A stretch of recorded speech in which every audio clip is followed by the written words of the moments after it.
엄마, 살려줘. 제발.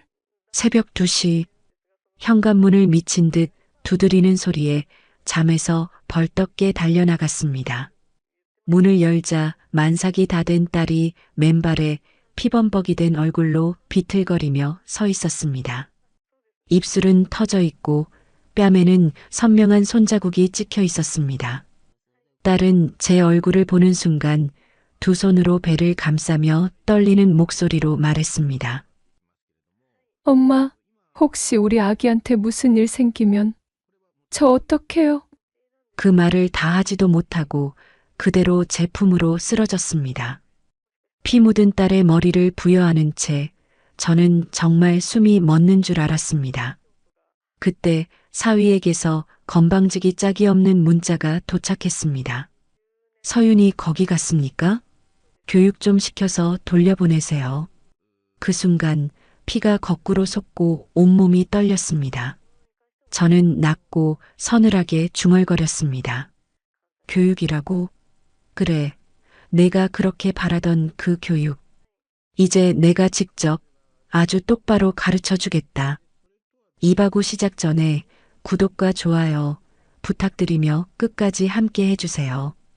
딸을 안방 아랫목에 눕혀놓고 덜덜 떨리는 손으로 대야에 따뜻한 물을 받아왔습니다. 수건을 적셔 딸의 얼굴을 닦아내는데 닦아도 피가 멈추질 않았습니다. 입술이 터져 피딱지가 앉은 그 고운 얼굴을 문지르며 내 가슴은 천갈래 만갈래로 찢어졌습니다. 얼어붙은 발이 문제였습니다. 신발도 없이 그 추운 길을 걸어왔는지 발바닥은 시커멓게 멍이 들고 여기저기 찢겨 있었습니다. 꽁꽁 언 딸의 발을 내 뱃살에 갖다 대고 비비며 나는 소리 없이 울음을 토해냈습니다. 내 체온으로라도 이 얼음장 같은 발을 녹여야 했습니다. 서윤아, 엄마가 미안해. 내가 죄인이야. 내 거친 손바닥이 딸의 차가운 발등을 쓸어내릴 때마다 까슬까슬한 내 손의 굳은 살이 느껴졌습니다. 평생 생선 대가리 치고 내장을 긁어내느라 훈장처럼 박힌 굳은 살. 문득 이 거친 손을 부끄러워하며 등 뒤로 감추었던 3년 전 그날이 떠올랐습니다. 지금 내 품에 안긴 이 핏덩이가 세상에서 제일 고운 하얀 드레스를 입고 환하게 웃던 그날이. 엄마, 인사드려. 이쪽은 민재씨, 강남에서 병원하는 의사야. 3년 전 딸이 처음 사위를 데려오던 날. 나는 앞치마에 손을 몇 번이나 문지르고 나서야 조심스럽게 고개를 숙였습니다. 시장 바닥에서 생선이나 파는 나 같은 여자가 감히 의사 사위를 맡다니 꿈만 같았습니다. 하지만 상견례 날 그 꿈은 산산조각이 났습니다. 강남의 으리으리한 한정식집. 혹시라도 몸에서 비린내가 날까봐 목욕탕에서 살같이 벗겨져라 때를 밀고 제일 비싼 향수까지 뿌리고 갔습니다. 방에 들어서자마자 사돈 여자가 미간을 확 찌푸리며 손수건을 꺼내 코를 막았습니다. 아우, 이게 무슨 냄새야? 강 원장, 창문 좀 열어라. 비린내가 아주 진동을 하네. 그 한마디에 내 얼굴은 불타오르는 것 같았습니다. 딸 서윤이가 당황해서 어머님, 저희 엄마 냄새 안 나요라고 변명했지만 사돈은 들은 척도 하지 않았습니다. 예, 너는 코가 마비됐니? 평생 그 냄새 맡고 살아서 모르나 보구나. 격 떨어지게 정말. 사돈 남자는 한술 더 떴습니다. 서윤 양, 아버님은 안 계시고? 홀어머니 밑에서 컸으면 가정교육이 걱정인데. 그 순간 밥상을 엎어버리고 싶었지만 나는 참았습니다. 내 딸이 사랑하는 남자였습니다. 내가 여기서 화를 내면 내 딸 눈에서 눈물이 날 게 뻔했습니다. 나는 바보처럼 웃으며 죄인처럼 고개를 조아렸습니다. 죄송합니다, 사부인. 제가 시장에서 일을 하다 보니 냄새가 좀 배었나 봅니다. 결혼식 날도 마찬가지였습니다. 신부 대기실에 앉아있는 딸의 손을 잡아주려는데 사위가 슥 다가와 내 손을 슬쩍 밀어냈습니다. 하얀 장갑을 낀 그의 손이 내 거친 손을 벌레 보듯 쳐냈습니다. 장모님, 서윤이 드레스 비싼 겁니다. 냄새 배요.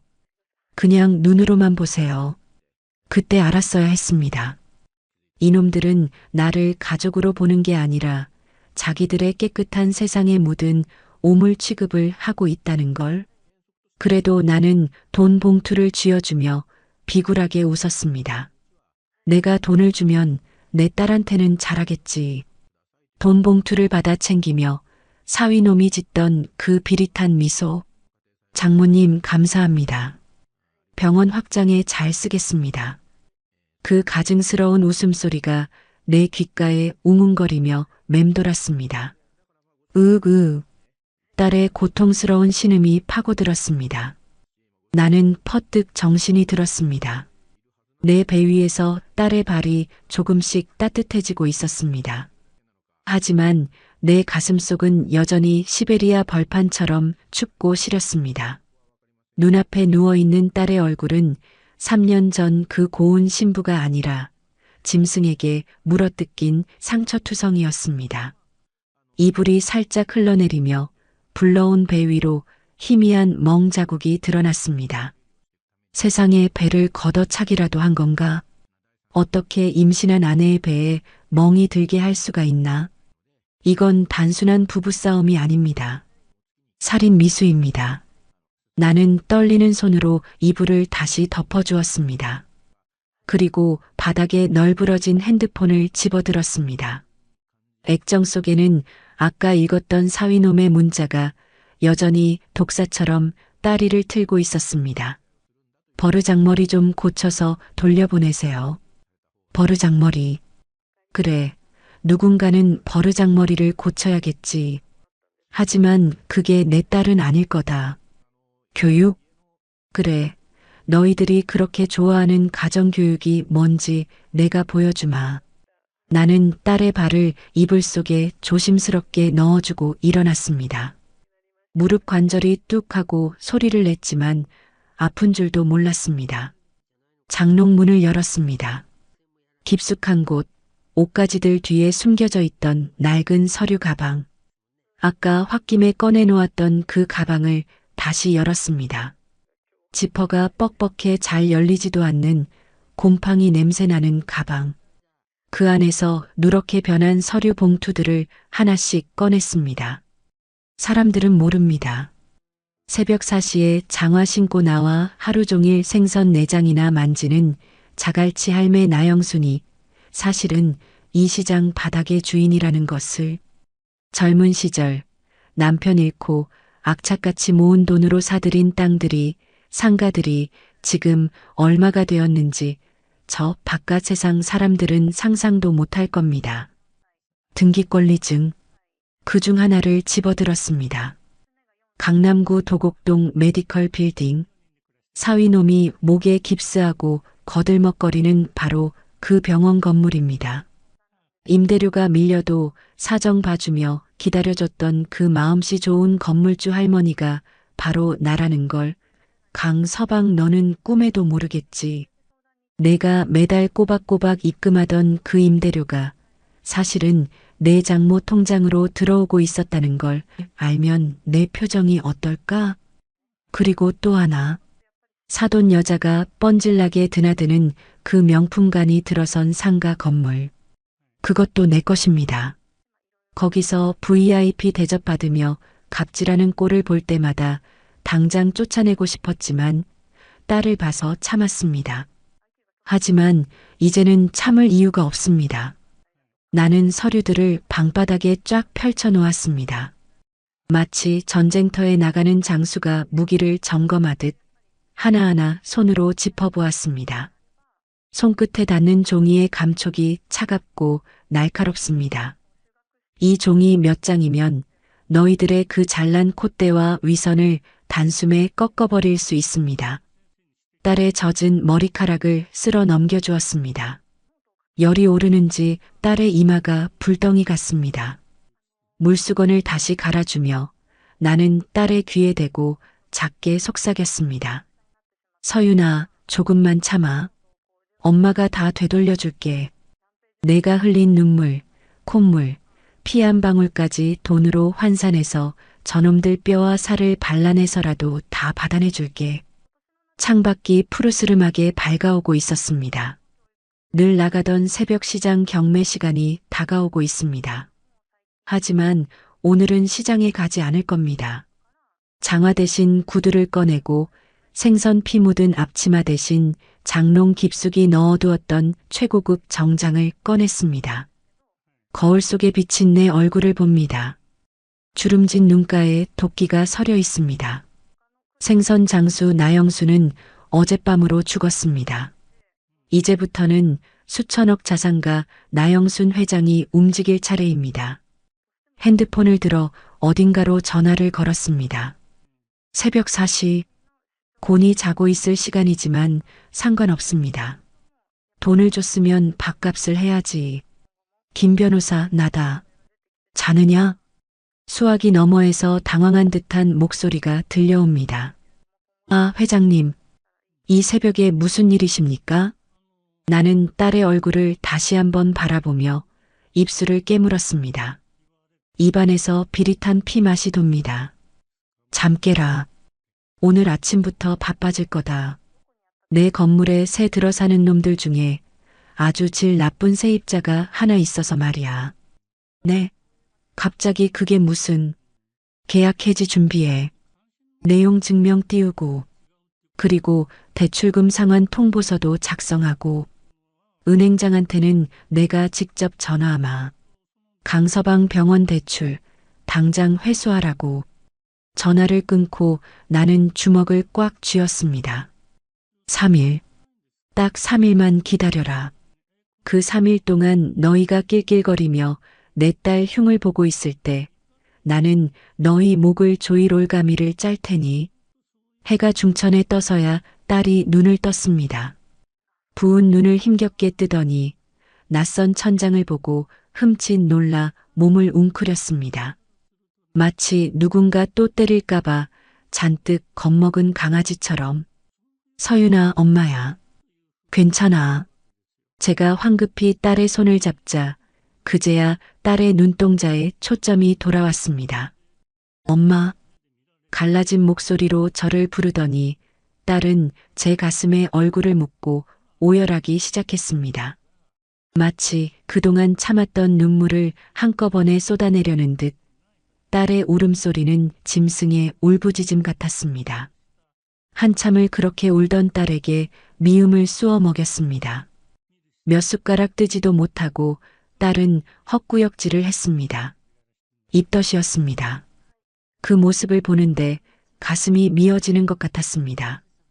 임신해서 먹고 싶은 것도 많을 때인데 물 한 모금도 제대로 못 넘기는 꼴이라니. 서윤아, 말해봐라. 도대체 어떻게 된 거냐? 그 의사놈이 널 때리기라도 한 거냐? 조심스럽게 묻는 제 말에 딸은 고개를 푹 숙였습니다. 그리고 떨리는 입술로 그동안 감춰왔던 지옥 같은 결혼 생활을 털어놓기 시작했습니다. 엄마, 나 임신했다고 했을 때 그 사람들이 뭐라 그랬는지 알아? 3개월 전 딸이 임신 테스트기를 보여줬을 때였습니다. 남편은 기뻐하기는커녕 미간을 찌푸리며 이렇게 말했다고 합니다. 지금 임신하면 병원 일은? 당신이 하던 상담실장 일 이제 막 자리 잡혔는데 대책 없이 임신부터 하면 어떡해? 시어머니는 더했습니다. 쳇, 아들인지 딸인지도 모르는데 벌써부터 유세 떨지 마라. 요즘 것들은 임신이 벼슬인 줄 알아요. 축복받아야 할 임신이 그 집구석에서는 죄가 되었습니다. 그때부터였습니다. 지옥 같은 입덧이 시작된 것은. 엄마, 나 냉장고 문만 열어도 토할 것 같았어.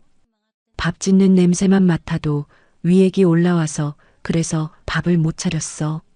어느 날 저녁 퇴근하고 돌아온 남편에게 밥상을 차려주지 못하고 화장실에서 구역질을 하고 있을 때였습니다.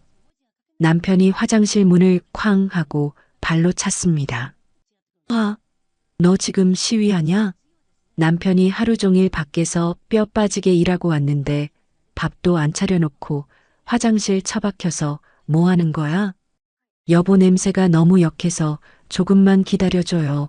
우에 딸이 변기를 붙잡고 토하자 남편은 더러운 것을 본다는 듯 코를 막으며 소리를 질렀습니다. 아우씨, 더러워 진짜. 야, 너 일부러 그러지? 내가 밥 먹자고 하면 토하고 엄마가 뭐 좀 시키면 토하고 아주 상전 나셨네. 상전 나셨어. 그 소란에 시어머니가 달려왔습니다. 시어머니는 딸의 등을 두드려 주기는커녕 남편 뒤에 서서 혀를 찼습니다. 어유 가지가지 한다. 우리 때는 밤 매다가도 애 낳고 밥 차리고 다 했어. 어디서 못 배워 먹은 티를 내. 어머님 죄송해요. 근데 정말 못 참겠어요. 죄송하면 밥을 차려. 내 남편 굶어 죽는 꼴 보고 싶어서 그래. 생선 장수 딸이라 그런지 비위도 약하네. 내 엄마는 하루 종일 생선 냄새 맡고 사는데 넌 왜 유난이야? 딸은 그 말이 비수처럼 꽂혔다고 했습니다. 내 엄마를 욕하는 것만은 참을 수가 없어서 딸은 처음으로 말대꾸를 했습니다. 어머님, 저희 엄마 얘기는 하지 마세요. 그리고 저 유난 떠는 거 아니에요. 정말 힘든데 어떡해요. 그 순간이었습니다. 짝! 남편의 손바닥이 딸의 뺨을 후려쳤습니다. 이게 어디서 눈을 동그랗게 뜨고 대들어? 엄마 말이 틀렸어? 너네 엄마가 너 그렇게 가르쳤냐? 어른이 말씀하시는데 말대꾸하라고? 딸은 너무 놀라 뺨을 감싸쥐고 남편을 쳐다봤습니다. 하지만 남편의 눈에는 이성이 없었습니다. 그는 분이 안 풀리는지 딸의 머리채를 휘어잡았습니다. 내가 밖에서 얼마나 스트레스 받고 오는지 알아? 근데 집구석에 들어오면 밥 냄새 대신 내 토하는 소리나 들어야 돼? 너만 임신했어? 남들 다 하는 임신 가지고 왜 이렇게 사람을 피곤하게 만들어?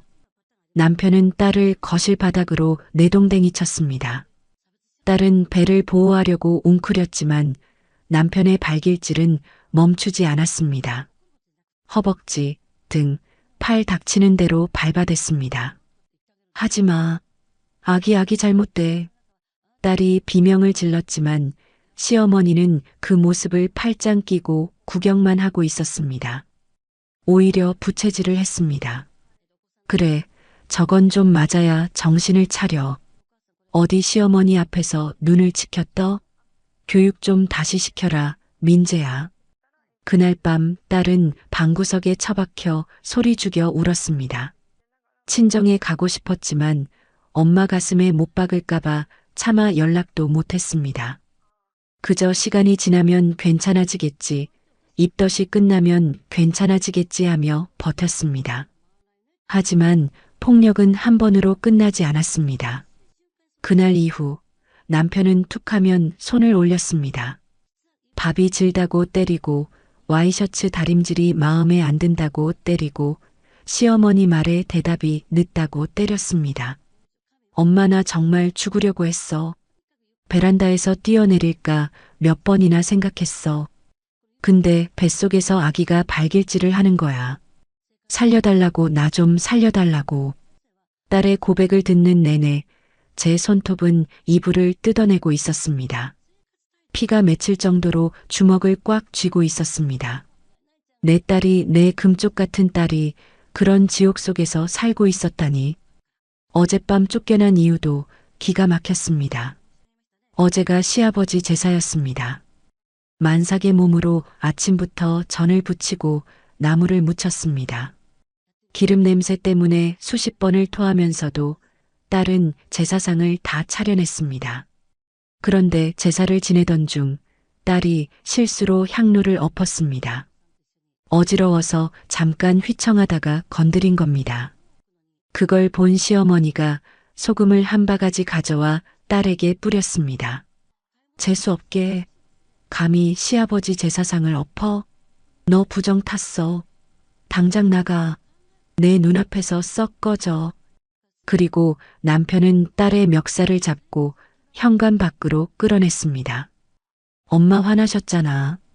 꼴도 보기 싫으니까 친정 가서 며칠 있다 와. 냄새나는 몸 씻고 정신 머리 고쳐서 오라고.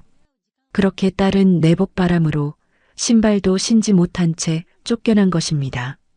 그 추운 겨울밤에 이야기를 마친 딸은 다시 지쳐 잠이 들었습니다. 눈물 범벅이 된 딸의 얼굴을 닦아주며 저는 핸드폰을 꺼냈습니다. 김 변호사에게서 메시지가 와 있었습니다. 회장님, 지시하신 내용 증명 발송 준비 완료했습니다. 그리고 강민재 원장 대출건 은행장님과 통화 끝냈습니다. 내일 오전 중으로 기한이익 상실 통보 갈 겁니다. 기한이익 상실. 대출금을 만기 전에 즉시 갚아야 한다는 뜻입니다. 수십억 대출로 지은 병원 당장 갚지 못하면 경매로 넘어갑니다.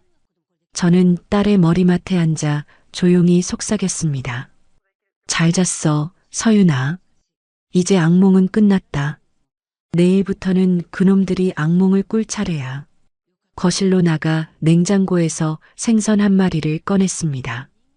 가장 크고 가장 비린내가 심한 고등어 한 마리. 이걸 구워서 딸에게 먹일 생각은 없습니다.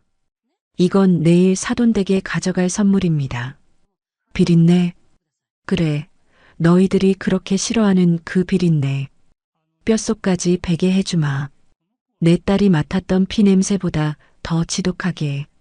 결전의 날 아침이 밝았습니다. 저는 밤새 한숨도 자지 못했습니다. 딸이 자다가 혹시라도 깰까봐 끙끙 앓는 소리를 낼 때마다 이마에 땀을 닦아주고 손을 주물러 주었습니다. 새벽 5시.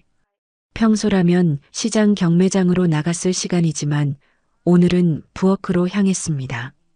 냉장고에서 어젯밤 꺼내둔 고등어 한 손을 꺼냈습니다. 푸른 등이 선명하고 살이 단단한 최상품 고등어였습니다. 저는 이 고등어를 검은 비닐봉지에 담았습니다. 아무런 포장도 없이 시장에서 흔히 쓰는 그 검은 봉지에 투박하게 이것은 선물이자 시험지입니다. 그들이 이 비린내 나는 봉투를 어떻게 대하는지 그 태도가 그들의 운명을 결정할 것입니다. 엄마 어디가? 인기척에 깬 딸이 방문을 열고 비틀거리며 나왔습니다. 퉁퉁 부은 얼굴에 걷는 것조차 힘겨워 보이는 딸을 보니 다시금 가슴이 미어집니다. 잠깐 시장 좀 다녀오마. 전복죽 쑤어 놓을 테니 그거 먹고 한숨 더 자라. 강서방한테 가는 거 아니지? 가지마, 엄마. 그 사람들 엄마 무시하고 또 상처 줄 거야. 나 때문에 엄마까지 그러는 거 싫어. 딸은 제 옷자락을 잡고 말렸습니다. 저는 딸의 손을 따뜻하게 감싸주었습니다. 3년 전에는 이 손을 놓고 그들에게 고개를 숙였지만 오늘은 다릅니다. 걱정 마라. 엄마가 누구냐? 자갈치 할매 나영순이야. 누가 나한테 상처를 줘? 얼른 들어가자. 딸을 안심시키고 집을 나섰습니다. 엘리베이터 거울 속 제 모습을 봅니다. 화려한 정장 대신 평소 시장에서 입던 낡은 점퍼와 헐렁한 몸빼 바지를 입었습니다.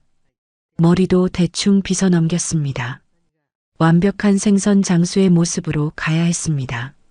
그래야 그들의 본 모습을 그 추악한 민낯을 한 겹도 남기지 않고 벗겨낼 수 있으니까요.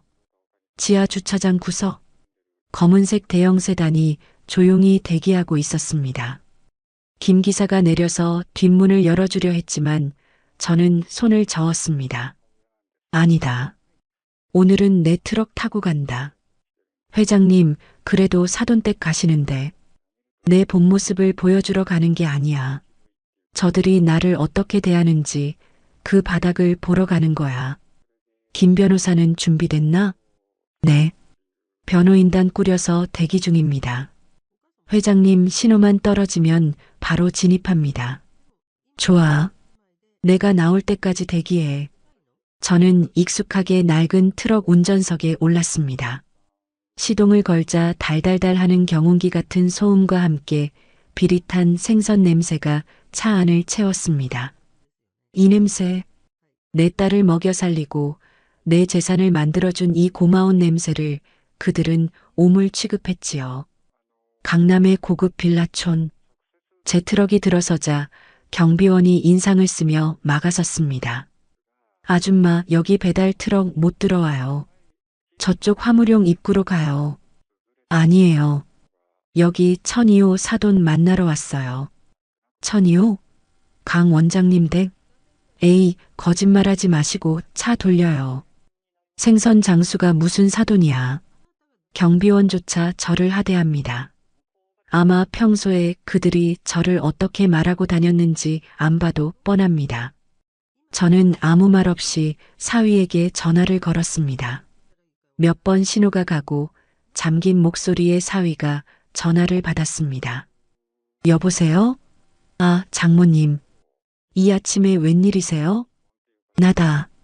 너희 집 앞인데 경비가 못 들어가게 하네. 문 좀 열어달라고 해라. 사위의 짜증 섞인 한숨 소리가 수화기를 타고 들려왔습니다. 잠시 후 차단기가 올라갔고 경비원은 찝찝한 표정으로 길을 터주었습니다. 천이호 현관 앞. 저는 심호흡을 한번 크게 했습니다. 손에 들린 고등어 봉지를 꽉 쥐었습니다. 이 문을 여는 순간 어떤 모욕이 쏟아질지 압니다. 하지만 참아야 합니다. 그들의 입에서 돈 이야기가 나올 때까지, 내 딸의 몸값을 흥정하려 드는 그 순간까지 저는 떨리는 손을 진정시키고 초인종을 눌렀습니다. 초인종 소리가 유난히 날카롭게 들렸습니다. 저는 검은 비닐봉지에 담긴 고등어 한 손을 꽉 쥐었습니다. 손끝에서 전해지는 차갑고 미끈거리는 감촉이 마치 제 가슴 속에 품은 서늘한 칼날 같았습니다. 누구세요? 인터폰 너머로 짜증 섞인 사돈 여자의 목소리가 들려왔습니다. 사부인 접니다. 서윤이 애미예요. 잠시 정적이 흐르더니 달그락거리는 소리와 함께 현관문이 열렸습니다. 하지만 활짝 열린 것은 아니었습니다. 안전고리가 걸린 채 문은 딱 손바닥만큼만 열렸습니다. 그 틈 사이로 사돈 여자의 경멸 어린 눈빛이 보였습니다. 아니, 아침부터 예고도 없이 웬일이세요? 그리고 그 손에 들린 건 뭐예요? 냄새나게. 사돈 여자는 코를 막으며 뒤로 물러섰습니다. 집안에서는 사위의 목소리도 들려왔습니다. 누구예요? 아, 장모님? 아침부터 왜 오셨대요? 서윤이 데려가라고 문자 보냈는데. 저는 억지로 입꼬리를 올리며 비굴한 웃음을 지어 보였습니다. 아직은 때가 아니었습니다. 이놈들의 밑바닥을, 그 추악한 본성을 끝까지 확인해야 했습니다. 아이고, 강서방도 있었나?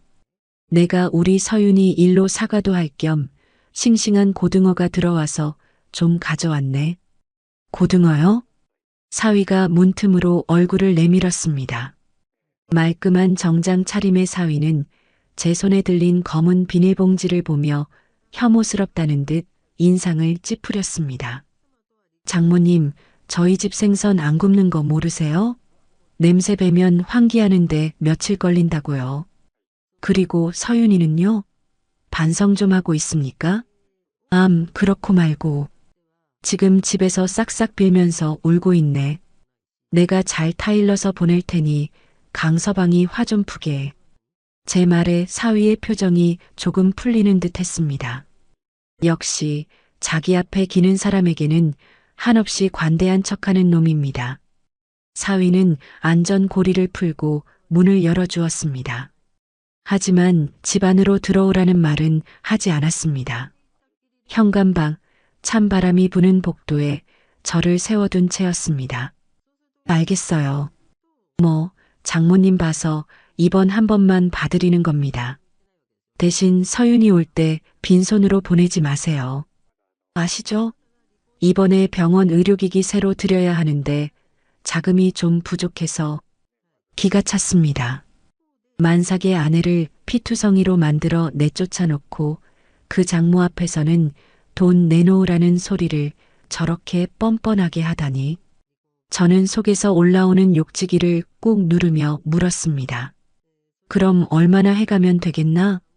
글쎄요. 한 3억 정도?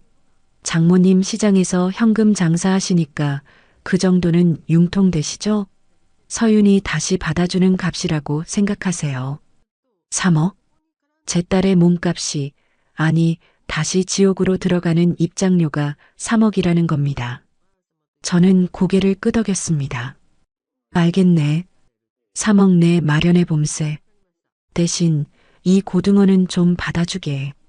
내가 새벽에 경매받아서 제일 좋은 놈으로 골라온 거야. 저는 억지로 사위의 손에 검은 봉지를 쥐어주었습니다. 사위는 질색하며 봉지 끝을 두 손가락으로 집어들었습니다. 그때 뒤에 서 있던 사돈 여자가 소리쳤습니다. 아우, 그거 받지 마. 비린내 올마. 그냥 경비실에나 던져주지 뭘 집까지 들고 와. 그러더니 신발장 옆에 있던 소금 항아리를 열었습니다. 그리고는 주저없이 제 얼굴을 향해 소금을 뿌렸습니다. 차악 마이너스. 하얀 소금 알갱이들이 제 얼굴과 머리, 어깨 위로 쏟아졌습니다. 따가운 소금이 눈에 들어갔지만 저는 눈을 깜빡이지 않았습니다. 소금보다 더 쓰라린 모욕감이 온몸을 휘감았습니다. 에이, 재수 없어. 아침부터 생선 장수가 찾아오질 않나. 소금 뿌렸으니까 얼른 가요. 냄새 배기 전에. 사돈 여자는 쾅 하고 문을 닫아버렸습니다. 닫힌 문 너머로 두 사람의 웃음소리가 들려왔습니다. 엄마 3억이래, 3억. 늙은이가 돈은 많아가지고. 그래. 그럼 이번엔 그 돈으로 내 차나 좀 바꿀까? 며느리 교육시킨 보람이 있네. 저는 현관문 앞에 우두커니 서서 어깨에 묻은 소금을 털어냈습니다. 툭툭. 바닥에 떨어지는 소금 알갱이들을 보며 저는 입술을 깨물었습니다. 피 맛이 났습니다. 그래, 많이 웃어더라. 그 웃음이 통곡으로 바뀌는 데는 그리 오래 걸리지 않을 테니. 저는 엘리베이터를 타지 않고 비상계단으로 내려왔습니다. 한 계단, 한 계단 내려오며 저는 핸드폰을 꺼냈습니다. 녹음 버튼을 눌러두었던 화면에는 방금 전 나눈 대화가 고스란히 저장되어 있었습니다. 3억을 요구하는 사위의 목소리, 소금을 뿌리던 사돈의 막말. 이 모든 것이 증거가 될 것입니다. 건물 밖으로 나오자 차가운 겨울바람이 불어왔습니다. 하지만 저는 춥지 않았습니다. 오히려 가슴속이 뜨겁게 타오르고 있었습니다. 주차장에 세워둔 제 차로 걸어갔습니다. 시장 갈 때 타는 낡은 트럭이 아닙니다. 기사를 대동한 검은색 세단. 뒷좌석 문을 열고 타자 김 변호사가 서류 봉투를 내밀었습니다. 회장님, 준비 끝났습니다. 은행 측에서도 즉시 상환 절차 밟겠다고 연락 왔고요. 그리고 상가 임대차 계약 해지 통보서는 오늘 오후에 도착할 겁니다. 저는 서류를 받아들고 차가운 미소를 지었습니다. 사위놈 손에 들려보낸 그 고등어. 아마 지금쯤 쓰레기통에 처박혔겠지요. 하지만 그 고등어가 너희들이 먹을 수 있는 마지막 만찬이었다는 걸 곧 알게 될 거다. 출발해. 시장으로 가자. 시장으로요? 댁으로 안 가시고요? 응. 내 딸이 좋아하는 전복죽이라도 쑤어가야지. 그리고 시장 상인들한테도 알려야지. 내일 구경거리 생길 거라고. 차가 부드럽게 출발했습니다. 차창 밖으로 보이는 사위의 병원 건물. 그 꼭대기층을 올려다보며 저는 속삭였습니다. 강서방, 내일 보자고. 내 건물에서 쫓겨날 때도 그렇게 고개를 뻣뻣하게 들 수 있는지 내가 지켜보마. 다음 날 아침 저는 사위놈의 병원으로 향했습니다. 또각, 또각. 대리석 바닥을 울리는 구두 굽소리가 병원 로비의 정막을 깨뜨렸습니다. 화려한 명품 구두도 유행하는 하이힐도 아닙니다. 시장에서 3만 원 주고 산 굽 낮은 검은 단화입니다. 밑창이 달아 걸을 때마다 약간의 마찰음이 들리지만 제게는 그 소리가 마치 진군하는 북소리처럼 웅장하게 들렸습니다. 3일. 그 짧고도 긴 시간 동안 저는 이를 갈며 기다렸습니다. 그리고 오늘 드디어 그 기다림의 끝을 보러 왔습니다. 옷차림은 평소와 다를 게 없습니다.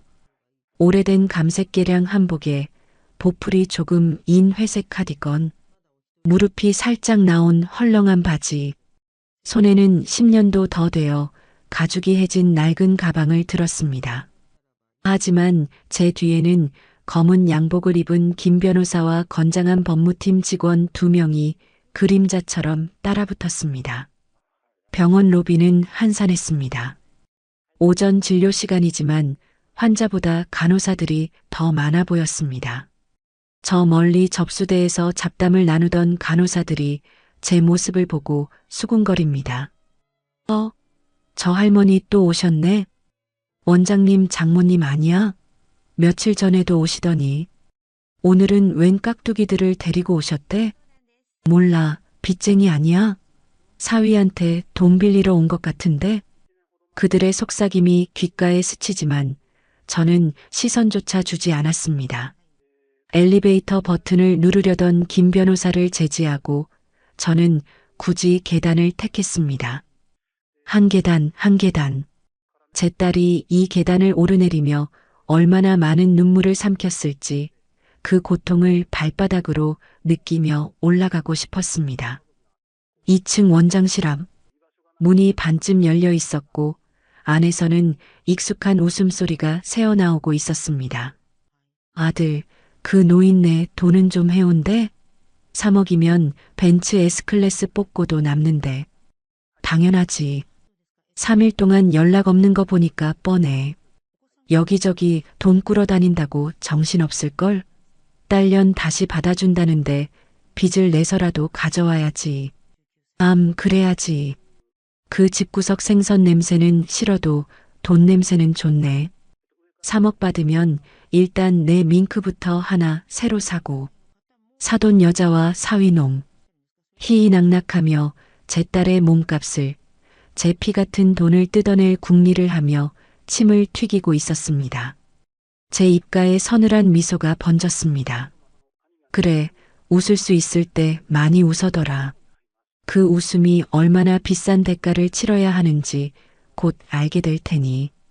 저는 노크도 없이 원장실 문을 활짝 열어젖혔습니다. 쾅! 문이 벽에 부딪히며 요란한 소리를 냈습니다. 누구야? 깜짝 놀란 사위가 자리에서 벌떡 일어났습니다.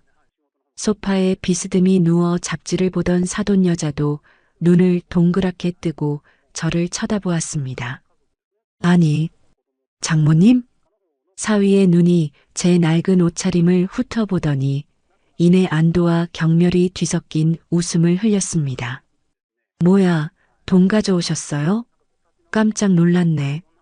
근데 뒤에 이 사람들은 뭡니까? 돈 빌리러 사채업자라도 데려오신 거예요? 어머, 무식해라. 빚쟁이들 데리고 와서 협박이라도 하려고? 야, 경비 불러. 이 노인네랑 깡패들 당장 끌어내. 사돈 여자가 소리쳤습니다. 저는 천천히, 아주 천천히 원장실 한가운데로 걸어갔습니다. 제 낡은 단화 소리가 카페 뒤에서는 묵직하게 먹혀 들어갔습니다. 저는 사위의 책상 앞에 멈춰 섰습니다. 그리고 낡은 가죽 가방을 열었습니다. 지퍼가 뻑뻑해 찌익하고 갈라지는 소리가 났습니다. 사위놈이 침을 꿀꺽 삼키는 게 보였습니다. 현금 다발이 나올 줄 알았겠지요. 하지만 제가 꺼낸 것은 누렇게 변색된 서류 봉투 하나였습니다. 탁! 봉투를 책상 위에 던졌습니다. 3억? 벤츠? 저는 낮게 웃었습니다. 꿈이 야무지네, 강서방. 아니, 이제 강 원장이라고 불러야 하나? 이게 뭡니까? 돈은요? 장난하세요, 지금? 사위가 짜증스럽게 봉투를 집어들었습니다. 봉투 겉면에는 아무것도 적혀 있지 않았습니다. 읽어봐. 자네가 그렇게 좋아하는 문서니까. 돈보다 더 비싼 문서지. 사위는 신경질적으로 봉투를 뜯어 서류를 꺼냈습니다. 종이 넘어가는 소리가 유난히 크게 들렸습니다. 부동산 임대차 계약 해지 통보서. 소유권자 나영순. 종이를 읽어내려가는 그의 눈동자가 흔들리기 시작했습니다. 처음에는 의아함으로, 그 다음에는 당혹감으로, 그리고 마침내 공포로 그의 얼굴이 순식간에 흑빛으로 변해가며 이마에 식은 땀이 맺히는 것이 보였습니다. 손이 바들바들 떨려 종이가 파르르 소리를 냈습니다. 이게 무슨 소유권자가 나영순? 왜 글씨를 못 읽나? 이 건물 주인 나영순. 바로 나라고. 말도 안 돼. 장모님이 이 건물주라고요? 시장에서 생선 파는 그 냄새나는 할머니가. 사위는 믿을 수 없다는 듯 저와 서류를 번갈아 보았습니다. 현실을 부정하고 싶은 간절함이 목소리에 묻어났습니다. 그래. 시장에서 생선 팔아본 돈이다. 내 놈이 비린내 난다고 코 막던 그 돈으로 이 건물 샀고 내 병원 보증금까지 내준 거야. 내가 밟고 서 있는 이 바닥, 내가 숨쉬는 이 공기, 다 내 피비린내 나는 돈으로 만든 거다. 거짓말, 거짓말이야. 사돈 여자가 밍크코트 자락을 휘날리며 달려와 서류를 낚아챘습니다. 이 노인네가 노망이 났나? 어디서 위조 서류를 들고 와서 사기를 쳐? 야, 경찰 불러. 사기죄로 집어넣어. 하지만 서류 뒷장에 첨부된 등기부등본을 확인한 그녀의 눈이 튀어나올 듯 커졌습니다. 소유자 나영순. 매매 대금 150억 원 대출 없음. 이게 진짜야? 150억? 대출도 없이? 아니, 그럼 사부인이 수백억 부자라는 거야? 그녀의 입이 떡 벌어졌습니다. 경멸하던 눈빛이 순식간에 사라지고 그 자리에 시커먼 탐욕이 들어찼습니다. 그녀의 태도가 손바닥 뒤집듯 바뀌었습니다. 아이고, 사부인. 진작 말씀을 하시지. 우리가 그동안 얼마나 신뢰를 했어. 호호호, 세상에. 이런 알부자가 며느리도 모르게 숨어 계셨네. 가족끼리 왜 이러세요? 앉으세요. 차라도 한 잔. 그녀가 제 팔을 잡으려 했습니다. 저는 벌레를 털어내듯 팔을 확 뿌리쳤습니다. 가족? 제가 싸늘하게 일갈하자 사돈 여자가 흠칫 놀라 뒤로 물러섰습니다. 누가 가족이야? 내 딸한테 소금 뿌리고 한겨울에 내복바람으로 내쫓은 게 가족이야? 3억 내놓으라고 협박한 게 가족이야? 아니, 그건 애들 교육 차원에서. 교육? 그래, 교육 좋지. 그래서 나도 오늘 너희들 교육 좀 시키러 왔다. 주제 파악 못하는 인간들이 어떻게 되는지 실전 교육. 저는 김 변호사에게 눈짓했습니다. 변호사가 앞으로 나서며 또 하나의 서류 뭉치를 꺼내 들었습니다. 그 서류의 두께는 아까보다 훨씬 두꺼웠습니다. 강민재 씨, 본 건물주 나영순 회장님의 법률 대리인입니다. 귀하에게 정식으로 통보합니다. 첫째, 임대차 계약 해지. 사유는 임차인의 건물주에 대한 명예훼손 및 직계비속에 대한 상습 폭행입니다. 둘째, 귀하의 병원 개원 자금 대출 20억 원에 대한 연대 보증, 오늘부로 즉시 철회합니다. 네, 대출 보증 철회요? 그럼 당장 20억을 갚으라는 말입니까? 사위의 다리가 풀려 책상을 짚고 주저앉을 뻔했습니다. 그렇지. 은행에서 연락 갔을 텐데 못 갚으면 이 병원 경매로 넘어가는 거야. 의료기기, 집기, 내가 앉아있는 그 푹신한 의자까지 싹 다 압류다. 넌 빈손으로, 아니 빚더미에 앉아서 쫓겨나는 거야. 장모님, 잘못했습니다. 제가 몰라 뵙고, 제가 미쳤었습니다. 사위놈이 책상을 돌아 나와 제 발밑에 털썩 무릎을 꿇었습니다. 바짓가랑이를 잡고 매달리며 울먹이기 시작했습니다. 서윤이 제가 데려오겠습니다. 평생 여왕처럼 모시고 살겠습니다. 다시는 손끝 하나 대지 않겠습니다. 제발 한 번만 용서해 주십시오. 저 이 병원 없으면 죽습니다. 저는 발을 빼내며 그의 어깨를 툭 찼습니다. 치워. 더러워. 장모님, 내가 그랬지? 겉모습만 보고 사람 판단하면 안 된다고. 근데 너는 껍데기만 번지르르 했지. 속은 썩어 문드러졌어. 나는 비록 생선 비린내 나는 옷을 입었어도 내 속은, 내 돈은 깨끗해. 내깟 놈이 감히 내 딸을 건드려? 여왕? 웃기지 마. 내 딸은 이제 내 아내가 아니야. 이 건물주 나영순의 유일한 상속녀지. 상속녀. 사위의 눈동자가 텅 비어버렸습니다. 자신이 걷어찬 것이 단순한 아내가 아니라 수백억 자산가의 상속녀였다는 사실에 영혼이 빠져나간 듯 했습니다. 그때 사돈 여자가 악에 바친 듯 소리 질렀습니다. 이 노인네가 미쳤나? 어디서 갑질이야? 우리 아들이 의사야, 의사. 내 딸년 구제해줬더니 은혜를 원수로 갚아? 야, 소금 가져와. 재수없게 진짜. 사돈 여자가 이성을 잃고 장식장 위에 있던 굵은 소금통을 집어들었습니다. 3일 전처럼 제게 뿌리려는 기세였습니다. 하지만 이번엔 달랐습니다. 제 뒤에 서 있던 경호원이 순식간에 달려들어 사돈 여자의 팔목을 낚아챘습니다. 아, 이거 안 나? 노인네 폭행한다고 신고할 거야. 신고? 좋지. 해봐. 폭행죄?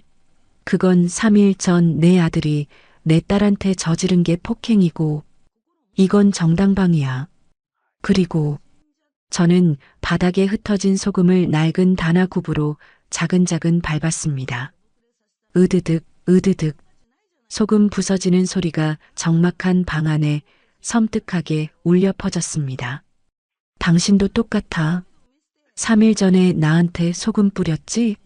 그 소금 아직 남았나? 네. 아니요. 없어요. 사돈 여자가 겁에 질려 뒷걸음질 쳤습니다. 아쉽네. 있었으면 내가 뿌려줬을 텐데. 소독 좀 하라고. 저는 코를 막는 신용을 했습니다. 어우, 냄새. 돈에 미친 썩은 내가 진동을 하네. 역겨워서 못 있겠어. 이 방 당장 소독해. 저는 몸을 돌렸습니다. 사위가 다시 제 다리를 붙잡으려 기어왔지만 경호원이 그를 막아섰습니다. 장모님, 가지 마세요. 살려주세요. 서윤아, 일주일 준다. 그 안에 방 빼. 안 그러면 용역 불러서 짐짝처럼 드러내줄 테니까. 그리고 서윤이 위자료 청구 소송도 같이 들어갈 거야. 내 놈이 가진 거라곤 그 껍데기뿐인 병원 하나지. 그것도 뺏기고 나면 뭐가 남나 보자. 원장실을 나오자 복도에 있던 간호사들이 입을 딱 벌리고 저를 쳐다보고 있었습니다. 모든 대화를 들은 모양입니다. 저는 낡은 가방을 고쳐들고 그 어느 때보다 당당하게 복도를 걸어 나갔습니다. 병원 복도를 걸어 나오는 제 발걸음은 가벼웠습니다. 뒤에서 사위의 울음소리와 사돈 여자의 악에 바친 비명이 들려왔지만 저는 뒤를 돌아보지 않았습니다. 이미 제 손을 떠난 화살입니다. 이제 그 화살이 어디에 꽂히는지 끝까지 지켜보기만 하면 됩니다. 김 변호사. 네, 회장님. 사돈 여자, 지금 어디로 가겠나? 병원에서 쫓겨난 분풀이를 하러 가시지 않겠습니까? 늘 가시던 곳 말입니다. 그래, 청담동 명품관. 거기가 그 여자 안방이지. 내 딸한테는 콩나물값 100원도 아끼라고 닥달하면서 거기 가서는 수천만 원을 물 쓰듯 쓰는 여자니까. 저는 차에 오르며 차갑게 웃었습니다.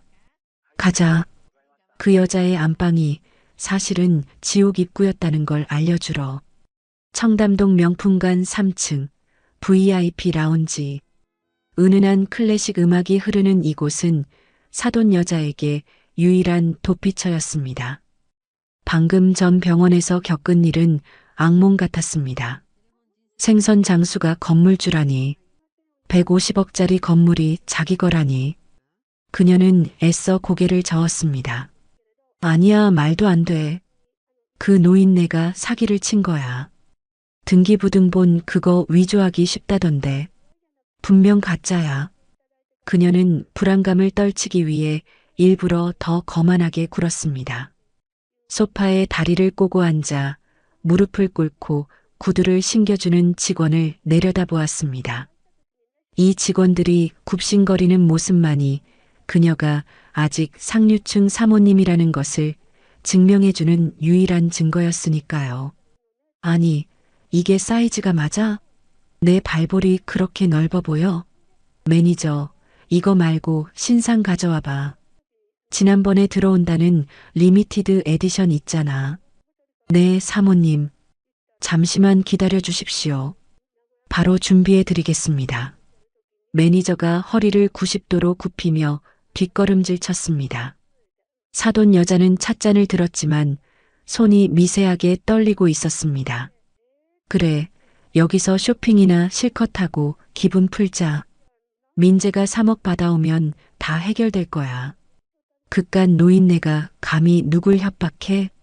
그때 매니저가 화려한 보석이 박힌 구두를 들고 왔습니다. 사모님, 이번 시즌 신상입니다. 사모님께 딱 어울리실 것 같아서요. 어머, 예쁘다. 그래, 내가 신어야 빛이 나지. 이거 포장해. 그리고 저기 걸린 밍크 코트랑 핸드백도 같이 싹 다 내 차에 실어줘. 네, 알겠습니다.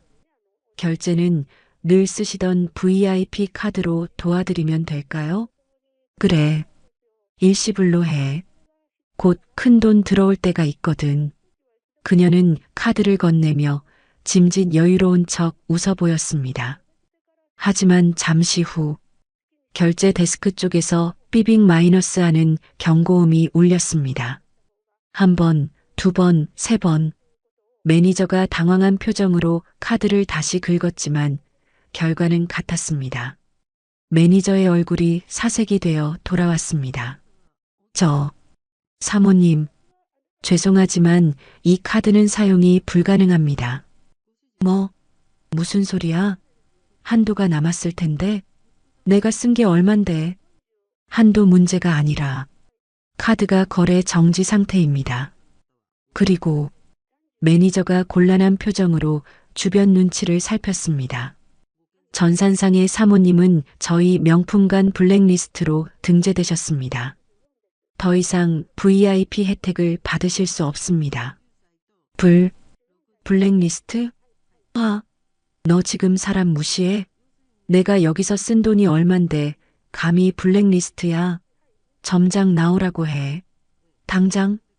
사돈 여자가 찻잔을 바닥에 집어던지며 고래고래 소리를 질렀습니다. 쨍그랑. 날카로운 파열음과 함께 라운지의 평화가 깨졌습니다. 주변에 있던 다른 손님들이 눈살을 찌푸리며 쳐다보았지만 그녀는 아랑곳하지 않았습니다. 지금 이 상황을 인정하는 순간 자신이 쌓아 올린 모든 허영의 탑이 무너질 것 같았기 때문입니다. 무슨 일입니까? 소란을 듣고 명품관 점장이 달려왔습니다. 사돈 여자는 구세주라도 만난 듯 점장에게 달려들었습니다. 어머, 김 점장. 잘 왔다. 너네 직원 교육 어떻게 시키는 거야? 내가 누군지 몰라. 나 강남 사모님 모임 회장이야. 감히 나한테 블랙리스트라니. 이거 당장 취소해. 하지만 점장의 태도는 싸늘했습니다. 평소라면 허리를 굽히며 사모님, 죄송합니다를 연발했을 그가 오늘은 얼음장처럼 차가운 눈빛으로 그녀를 내려다보았습니다. 고객님, 소란 피우지 마시고 나가주시죠. 회장님의 특별 지시입니다. 회장님? 너네 회장님이 누군데? 내가 그 양반이랑 밥도 먹고 골프도 치는 사이야. 글쎄요. 저희 회장님은 골프 안 치시는데요. 그때였습니다. 또각, VIP 라운지 입구에서 묵직한 구두 굽소리가 들려왔습니다. 골프는커녕 생선 대가리 치느라 골프채 잡을 시간도 없었지. 모두의 시선이 입구로 향했습니다. 거기에는 나영순이 서 있었습니다. 방금 전 병원에서 봤던 그 낡은 옷차림 그대로였습니다. 감색계량 한복에 낡은 가죽 가방. 하지만 그녀의 눈빛은 그 어떤 명품보다 번쩍이고 있었습니다. 사부인? 사돈 여자의 눈이 튀어나올 듯 커졌습니다. 여기가 어디라고 와? 아, 그래. 당신이 쫓아와서 행패 부린다고 점장한테 말하면 되겠다. 김 점장, 이 여자야. 이 여자가 스토커처럼 나 쫓아다니면서 괴롭히는 거라고. 하지만 김 점장과 직원들은 사돈 여자의 말을 듣지 않았습니다. 그들은 일제히 영순을 향해 허리를 90도로 숙였습니다. 회장님 오셨습니까? 회장님? 사돈 여자는 뒷걸음질 치다 소파에 주저앉았습니다. 자신의 귀를 의심했습니다. 저 냄새나는 생선 장수가 회장님이라고? 그래. 이 명품관 내 거다. 내가 뻔질나게 드나들며 내 딸 욕하고 갑질하던 이곳이 사실은 내 앞마당이었다고. 말도 안 돼. 생선 장수가. 어떻게 말했잖아. 생선 팔아본 돈이라고. 너희가 거칠애에 미쳐서 짝퉁 인생 살 때 나는 10원 한 장 아껴서 진짜 내 것을 만들었어. 그게 죄냐? 저는 깨진 찻잔 조각을 낡은 단화로 툭 찼습니다. 김 점장, 이 여자 당장 내보내. 그리고 여기 기물 파손한 거 전부 청구해. 찻잔 하나에 50만 원짜리니까 잊지 말고. 네, 알겠습니다. 보안팀, 이분 모셔라. 보안 요원들이 다가와 사돈 여자의 양팔을 잡았습니다. 이거 나 VIP야. 내가 여기서 쓴 돈이 얼만데. 사부인. 아니 회장님, 제가 잘못했어요. 제발 망신만은. 망신? 내가 내 딸한테 준 망신에 비하면 이건 세 발의 피야. 끌어내. 사돈 여자가 질질 끌려가며 비명을 질렀습니다. 그녀의 명품 구두 한 짝이 벗겨져 뒹굴었습니다. 신데렐라의 유리구두가 아니라 쫓겨난 마녀의 짝퉁 구두처럼 초라해 보였습니다. 그녀의 비명소리가 멀어지자 라운지는 다시 고요해졌습니다. 저는 입구를 향해 손짓했습니다. 들어와라. 문이 열리고 서윤이가 들어왔습니다. 아직 얼굴에 붓기가 남아있지만 표정만큼은 그 어느 때보다 밝고 당당했습니다. 따뜻한 코트를 입고 굽 낮은 단화를 신은 내 딸. 그녀의 손은 배를 소중하게 감싸고 있었습니다. 엄마. 서윤이가 제 옆에 와섰습니다. 그래. 인사해라. 여기 직원분들한테. 안녕하세요. 박서윤입니다. 딸이 고개를 숙이자 직원들이 다시 한번 정중하게 인사했습니다. 안녕하십니까, 이사님. 저는 딸의 어깨를 감싸 안으며 직원들에게 말했습니다. 앞으로 이 명품관을 맡을 내 딸이다. 그리고 내 유일한 후계자고. 직원들의 눈빛에 존경과 놀라움이 서렸습니다. 딸은 저를 보며 환하게 웃었습니다. 그 미소에는 더 이상 시댁살이의 그늘도 남편의 폭력에 대한 두려움도 없었습니다. 가자, 서윤아. 맛있는 거 먹으러 가야지. 내가 좋아하는 스테이크 어때? 좋아, 엄마. 근데 나 고등어 조림도 먹고 싶어. 엄마가 해준 거. 그래, 그래. 집에 가서 엄마가 제일 크고 맛있는 놈으로 해줄게. 우리는 팔짱을 끼고 라운지를 나섰습니다. 등 뒤에서 직원들의 박수 소리가 들리는 듯 했습니다. 창밖으로 보이는 청담동 거리. 화려한 네온 사인이 반짝였지만 제 눈에는 제 딸의 미소가 그 어떤 보석보다 더 빛나 보였습니다. 이제 진짜 복수는 끝났습니다. 남은 것은 법의 심판뿐. 사위놈 병원은 곧 경매로 넘어갈 것이고 사돈 여자는 빚더미에 앉아 짝퉁 가방 하나도 못 사는 신세가 될 것입니다. 하지만 상관없습니다. 우리는 이제 냄새나는 생선 장수 모녀가 아닙니다. 세상에서 가장 당당하고 행복한 진짜 명품 가족이니까요. 그날 이후 사위의 병원에서는 난리가 났습니다. 큰일 났어. 이제 어떡해. 사위의 목소리는 덜덜 떨리고 있었습니다. 그의 손에 들린 종이 2장. 하나는 임대차 계약 해지 통보서, 또 하나는 기한 이익 상실 통지서였습니다. 그것은 단순한 종이가 아니었습니다. 그들의 목을 조여올 올가미이자 지옥행 급행열차 티켓이었으니까요. 사돈 여자는 끝까지 현실을 부정하려 애쓰고 있었습니다. 민재야, 이거 뭔가 착오가 있는 거 아니니? 그 노인네가 회장이라니 그게 말이 돼? 그냥 돈 좀 모아서 건물 하나 샀나 보지. 변호사 써서 막으면 안 되니? 오만하고 어리석은 사람입니다. 등기부등본에 제 이름 석자가 떡하니 박혀 있는데도 그녀는 생선 장수 나영순과 건물주 회장 나영순을 연결시키지 못하고 있었습니다. 그녀에게 저는 영원히 냄새나는 하등 생물이어야만 했으니까요.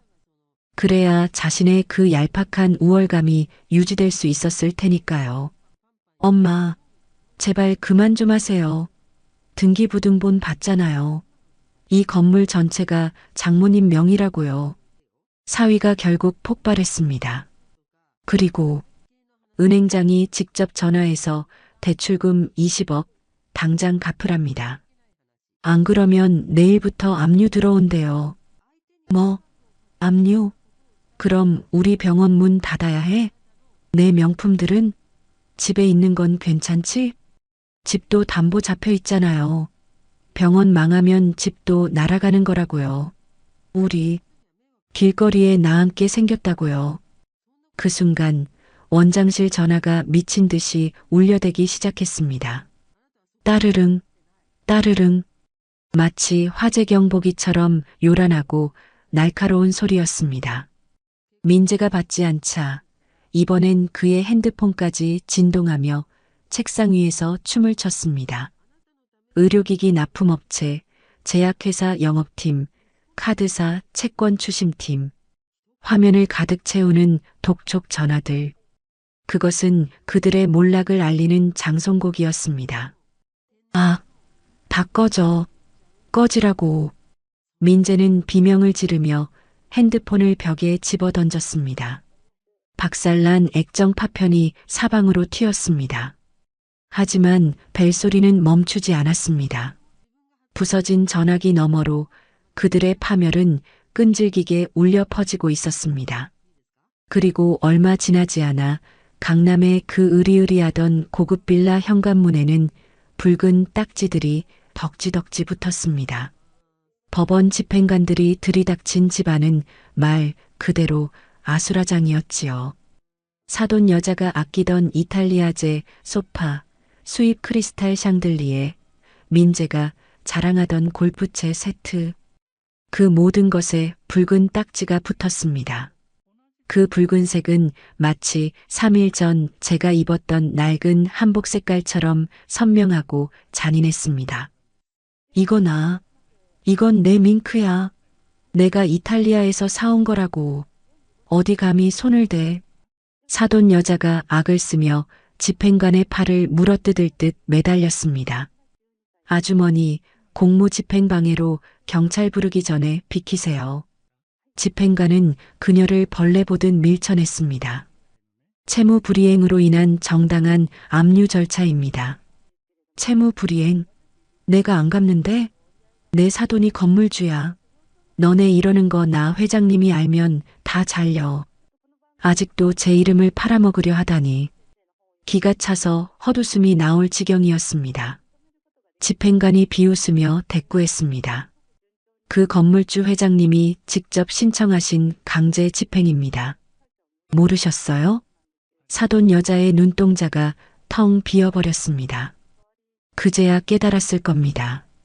자신을 벼랑 끝으로 밀어버린 손이 바로 3일 전 자신이 소금을 뿌리려 했던 그 손이라는 것을요. 민재는 거실 한 구석에 넋을 잃고 주저앉아 있었습니다. 그의 시선은 벽에 걸린 결혼사진에 머물러 있었습니다. 행복하게 웃고 있는 서윤이와 그 옆에서 거만하게 서 있는 자신. 그 사진 액자 위에도 붉은 딱지가 붙어 있었습니다. 마치 그들의 결혼 생활이 압류당했음을, 아니 처음부터 부도난 인생이었음을 증명하듯이 말입니다. 끝났어. 다 끝났어. 민재가 쉰 목소리로 중얼거렸습니다. 의사가운을 입고 거들먹거리던 강 원장은 죽었습니다. 이제 그 자리에 남은 건 빚더미에 깔려 숨조차 제대로 쉬지 못하는 패배자 강민재뿐이었습니다. 그날 밤 그들은 쫓겨났습니다. 옷까지 몇 개만 챙겨든 채 화려했던 강남 빌라에서 밀려났습니다. 갈 곳은 없었습니다.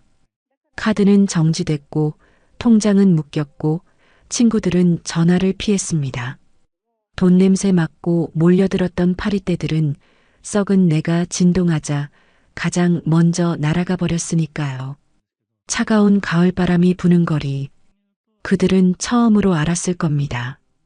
돈이라는 외투가 벗겨진 맨몸의 세상이 얼마나 춥고 시린지를요.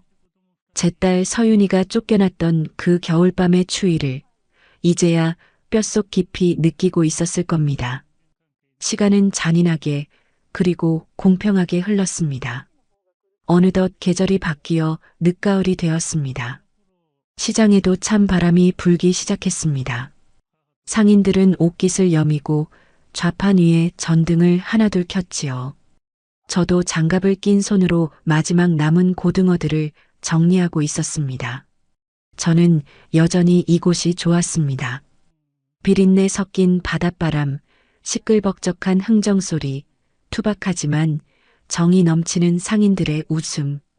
이곳이 저의 뿌리였고 저의 힘이었으니까요. 할매요. 오늘 장사 다 끝났는교. 우리 막걸리나 한잔 하러 갑시도. 옆집 건어물 가게 순덕네가 웃으며 말을 걸었습니다. 그러지 뭐. 이거만 대충 덮어놓고 갈게. 그때였습니다. 시장 입구 쪽에서 웅성거리는 소리가 들려왔습니다. 마치 모세의 기적처럼 사람들이 양쪽으로 갈라지며 길을 터주고 있었습니다. 존경심 때문이 아니었습니다. 혐오감 때문이었지요. 아우, 냄새. 뭐야, 노숙자들인가 봐. 어디서 술 냄새가 진동을 하네. 저리 좀 가요.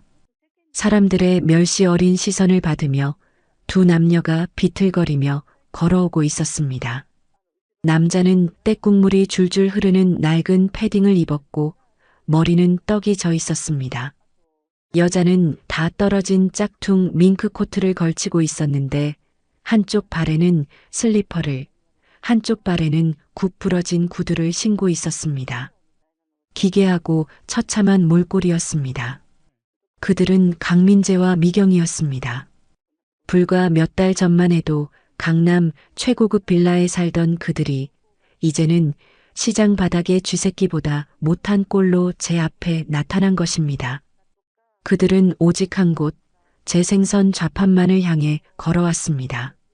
마치 사막에서 오아시스를 발견한 조난자들처럼 눈빛이 절박하게 번들거렸습니다. 저는 하던 일을 멈추고 그들을 빤히 쳐다보았습니다. 놀라움도 동정심도 없었습니다. 그저 유통기한 지난 생선 내장을 보는 듯한 무심한 뿐이었습니다. 장모님, 민재가 제 좌판 앞에 털썩 주저앉았습니다. 갈라진 입술 사이로 나오는 목소리가 쇳소리처럼 거칠었습니다. 사부인. 미경도 민재 옆에 무릎을 꿇었습니다. 그녀의 눈은 퀭했고 얼굴에는 검댕이 묻어 있었습니다. 누구셔?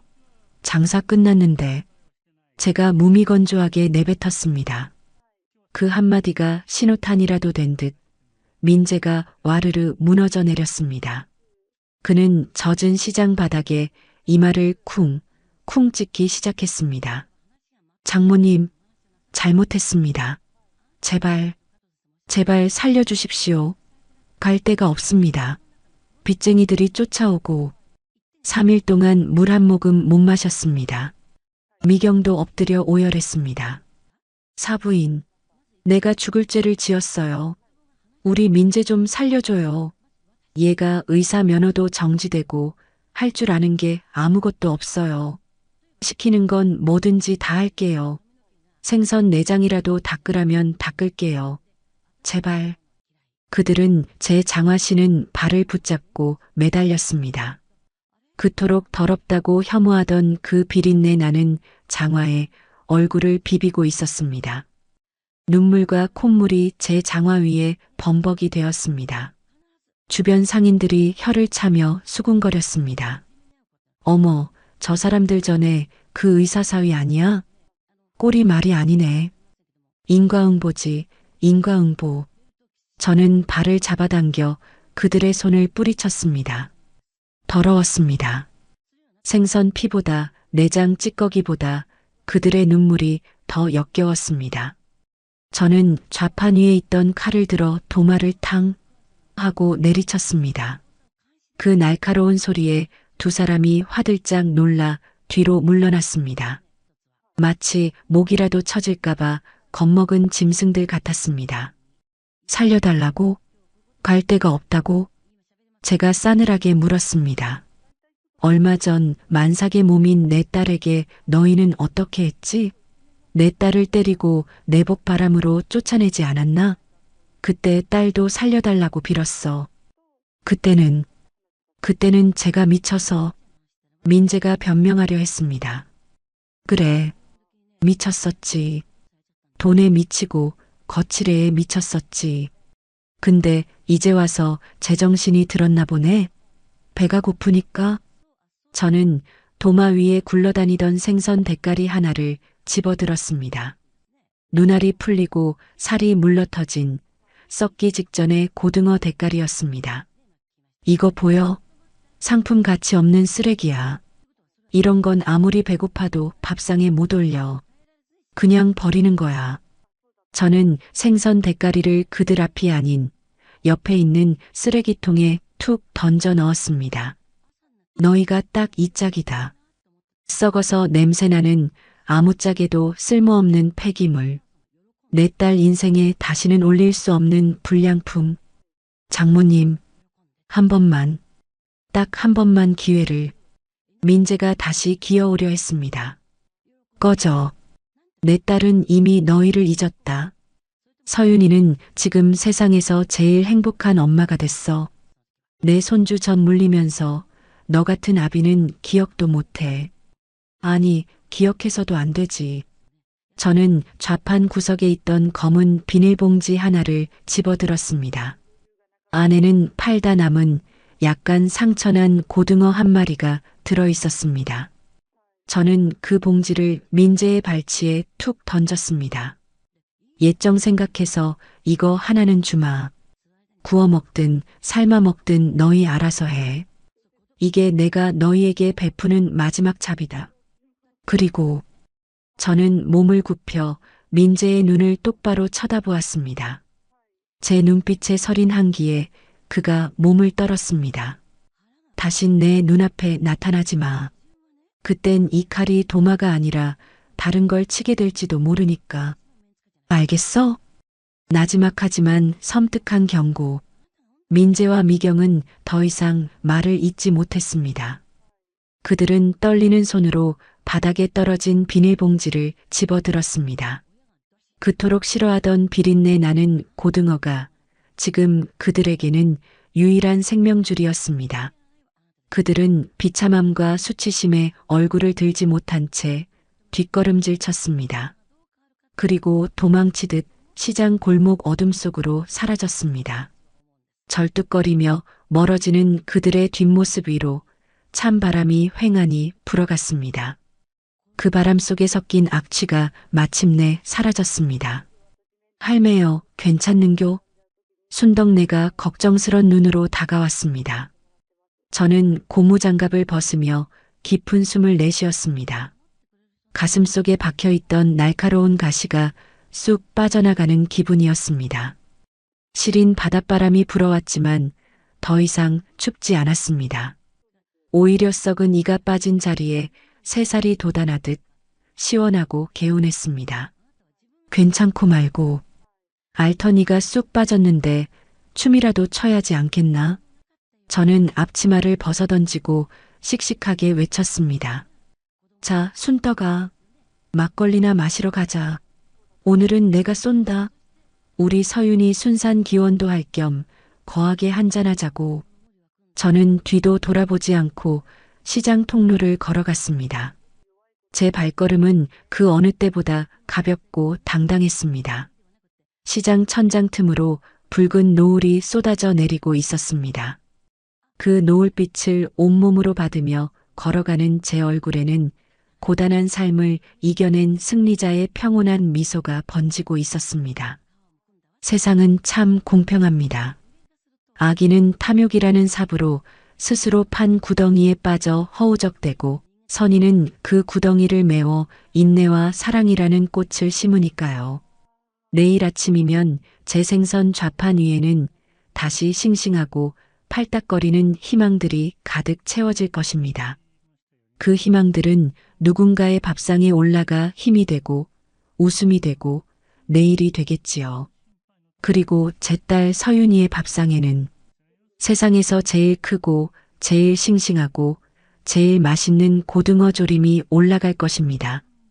비린내 나는 돈으로 지켜낸 세상에서 가장 향기롭고 따뜻한 밥상 말입니다.